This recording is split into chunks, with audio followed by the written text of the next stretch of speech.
गौरव असो, आता आणि सदा सर्वदा. आता आणि सदा सर्वदा प्रभूचा गौरव असतो. Christ the king. The feast day this year is 22 November 2020. आज आपण ख्रिस्त राजाचा सण साजरा करत आहोत. सर्वसाधारण आगमन काळाच्या एक रविवार अगोदर हा सण साजरा केला जातो. स्क्रीनवर असलेलं जर आपण ते चित्र नीट पाहिलं तर त्याच्यावर स्पष्ट दिसतंय की योहानाला जे प्रकटीकरण झालं होतं, स्वर्ग उघडलेला आणि तिथे राजासनावर बसलेला कोणी एक तेजस्वी पुरुष मी पाहिला. ते जर तुम्ही नीट वाचलं असेल तर या चित्रामध्ये तसं स्पष्ट दिसत आहे की येशू हा राजांचा राजा आणि स्वर्गाचा अधिपती आहे. स्वर्गामध्ये येशू ह्याच स्थितीमध्ये बसलेला आहे आणि आज त्याचा आपण विशेष सण साजरा करत आहोत.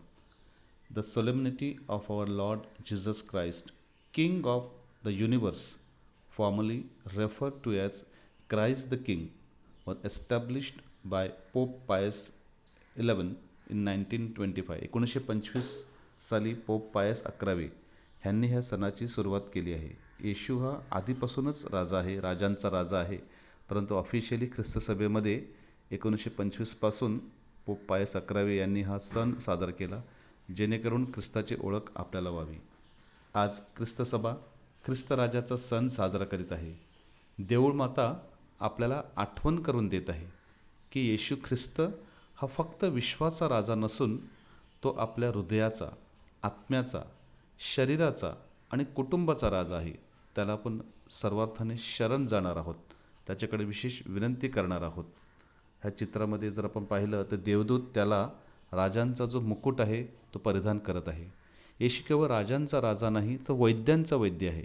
या कोरोनाच्या काळामध्ये आपण विशेष प्रार्थना त्याच्याकडे करणार आहोत की हे प्रभू येशू ख्रिस्ता, आम्ही त्याचे खूप आभार मानतो. अतिशय चांगली गोष्ट ही आहे की आज क्राइस्ट द किंग, ख्रिस्त राजाचा सण साजरा करीत असतानाच आपली चर्च खुली झाली आहेत. आळीनुसार आज आपण त्याची आराधना देखील करत आहोत. अतिशय चांगला योगायोग परमेश्वराने घडवला आहे.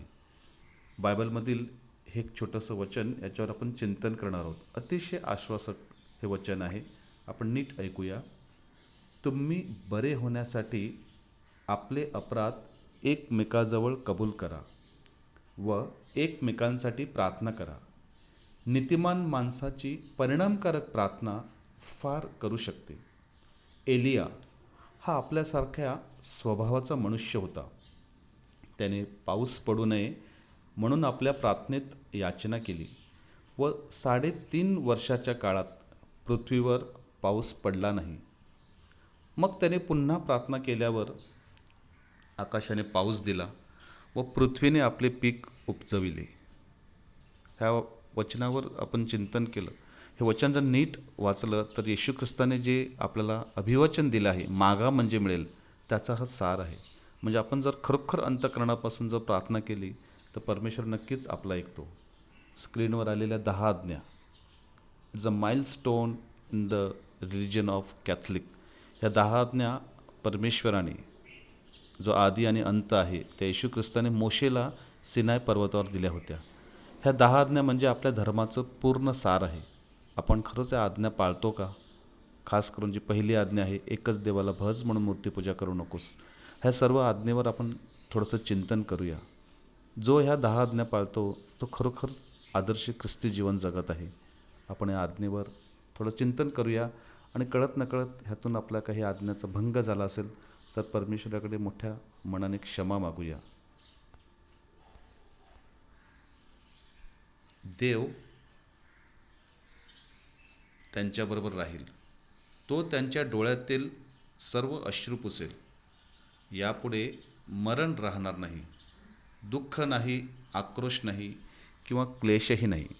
बघा, हे देखील एक अतिशय सुंदर प्रकटीकरणातलं वचन आहे. ह्याद्वारे परमेश्वर म्हणजे प्रत्यक्ष प्रभू येशू ख्रिस्त आपल्याला सांगत आहे की मी आहे, भिवू नका. जसं पाण्यामध्ये पेत्र, येशू ख्रिस्त पाण्यावर चालत असताना पेत्र पुढे आला, प्रभूजी मला वाचवा, आम्ही बुडलो. येशूने सांगितलं, विश्वासहीन असू नकोस तर विश्वास ठेव. गेले 8 महिने आपण ह्याच विश्वासाच्या बळावर जगत आलो आहोत आणि पुन्हा एकदा स्वर्गाचे दार उघडावे तशी चर्चची दारं आपल्यासाठी उघडली आहे. आता आपण एक सुंदर प्रार्थना ऐकणार आहोत, जे आपल्या गावचे सुपुत्र रेव्हरंड फादर विल्यम डिब्रिटो ह्यांनी यूट्यूबवर केलेली आहे. ख्रिस्त राजाची ही प्रार्थना आता आपण शांतपणे ऐकणार आहोत. त्याची लिंक स्क्रीनवर दिसत आहे. आपण शांतपणे 1 मिनिटाची ही प्रार्थना आहे ती आपण ऐकूया. ख्रिस्त राजाकडे प्रार्थना. हे ख्रिस्ता, आमच्या तारणकर्त्या व राजा, तुझ्या राजेशाही प्रती असणाऱ्या आमच्या निष्ठेचे नूतनीकरण कर. तू आमचा राजा असल्याचे आम्ही घोषित करतो. भौतिक गोष्टींपेक्षा तुला अधिक महत्त्व देण्याची कृपा आम्हाला मिळावी म्हणून आम्ही तुझ्याकडे प्रार्थना करतो. तुझ्या आज्ञा पाळण्याची कृपा आम्हाला दे. आमच्या कुटुंबात व समाजात तुझे राज्य आणण्यास आम्हाला सहाय्य कर. हे राजाधिराजा, तुझे राज्य आमच्या मनावर येवो. तुझे राज्य आमच्या हृदयात येवो. तुझे राज्य आमच्या इच्छा आकांक्षांवर येवो. तुझे राज्य आमच्या शरीरावर येवो. तुझे राज्य आमच्या जीवनातील प्रत्येक गोष्टीवर येवो. तुझे राज्य संपूर्ण जगावर येवो. हे शांतीच्या राजपुत्रा, तू आमच्या जीवनावर व जगावर राज्य कर. हे ख्रिस्ता, आमच्या राजा, जर आमच्या ह्या विनंत्या तुझ्या इच्छेनुसार असतील तर त्या मान्य कर. आपण आपल्या विनंत्या प्रकट करूया. तू तुझ्या वैभवाने परत येण्याची आम्ही वाट पाहत असता आम्ही तुझ्याकडे विनवणी करतो की आम्हा सर्वांवर दया कर व तुझ्या कळपात आम्हाला समाविष्ट कर. तुझ्या हरवलेल्या लेकरांना तुझ्या राज्यात सामील करून घेण्यास आम्हाला मार्गदर्शन कर. तू आमचा राजा व परमेश्वर असून सर्व काळ जिवंत राहतोस व राज्य करतोस. आमेन. अतिशय सुंदर आणि मोजक्या शब्दामध्ये रेव्हरंड फादर विल्यम डिब्रिटो जे आपले गाचे सुपुत्र आहेत त्यांनी यूट्यूबवर ही प्रार्थना लिहिलेली आहे.